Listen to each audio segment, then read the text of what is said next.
Hello everyone, welcome back to my another mini blog. তোমাদের সাথে একটা র্যান্ডম ব্লগ শেয়ার করছি। আমার এসেছিলো কয়েকটা পার্সেল, সেগুলোই আনবক্সিং করছিলাম। আর তারপর আমি গেছিলাম বিকালে জিমে। আর জিমে যাওয়ার পথে তখন জানতে পারি যে ডেভিড দা আসবে, মানে সুরজিৎ ফোন করে আমাকে বলে যে ডেভিড দা আসবে। তো যাওয়ার পথে আমি একটু চিকেন কিনে তাড়াতাড়ি নিয়ে চলে গেছিলাম। আর সেদিনকে একটু বেশি কিছু করিনি, কয়েকটা ফ্রি হ্যান্ড করে সাইক্লিং করে আর একটুখানি জুম্বা করে চলে এসেছিলাম। আচ্ছা, আমাকে কি একটু হলেও রোগা লাগছে? অবশ্যই কিন্তু কমেন্ট করে জানিও। যদি বা ওয়েটের এমন কিছু ফারাক হয়নি, তবুও আমাকে জানিও যদি মনে হয় তো তোমাদের। তো এই কয়েকটা জিনিস করেই যা হাঁপিয়ে গেছি, দেখো তোমাদেরকে দেখাচ্ছি।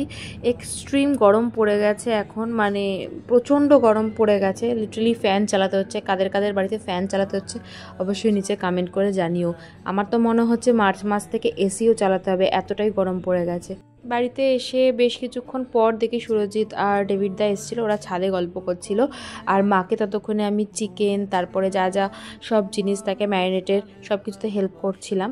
আর এখানে মায়ের রান্না রেডি হয়ে গেছে। মা আজকে বানিয়েছে হচ্ছে ফ্রাইড রাইস আর চিলি চিকেন, তার সাথে তো মিষ্টি ছিলই। আর মায়ের হাতে ফ্রাইড রাইস চিলি চিকেন, ওহো জাস্ট অসাম। আমার তো মায়ের হাতে সব রান্নাই ভালো লাগে। আমি এখন বাইরের খাওয়া খুবই কমিয়ে দিয়েছি, খাই না বললেই চলে। মানে নর্মাল অকেশন পারপাস হলে কোথাও একটা যাই, কিন্তু আদারওয়াইজ আমি বাইরের খাবার খাই না বলতে পারো। তো আমরা চারজন মিলে খেতে বসে গেছিলাম। বাপিও তার আগেই খেয়ে উঠেছে, কিন্তু বাপি সেদিনকে ভেজ ছিল, ওই জন্য আর এগুলো খাইনি। আর এখানে তো আমাদের খেয়ে বুঝতেই পারছো এক্সপ্রেশন এত সুন্দর হয়েছিল খেতে যে কি বলবো। তখন প্রায় কটা বাজে, 11:30 বা 11টা এরম টাইপেরই বাজে।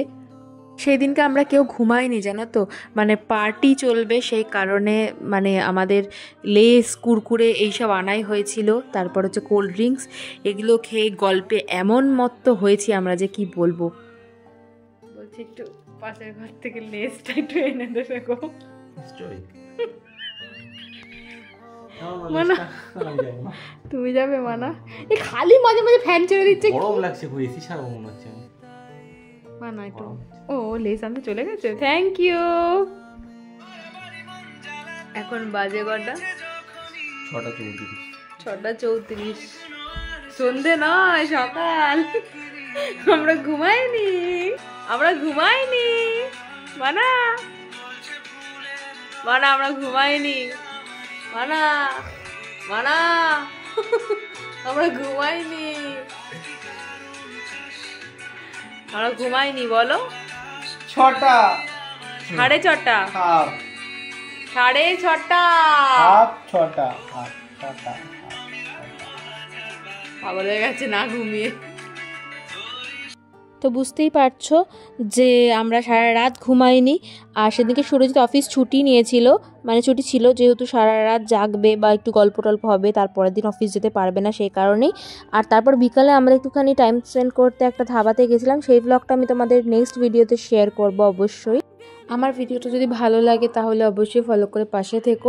এরপর নতুন অনেক ভিডিও তোমাদের সাথে শেয়ার করব, প্রচুর ব্লগ আসতে চলেছে। আজকের ব্লগটা এইটুকুই। জানিও ব্লগটা কীরকম লাগলো, যদি ভালো লেগে থাকে তাহলে ফলো করে একটা পাশে থেকো। দেখা হচ্ছে নেক্সট ভিডিওতে। টাটা।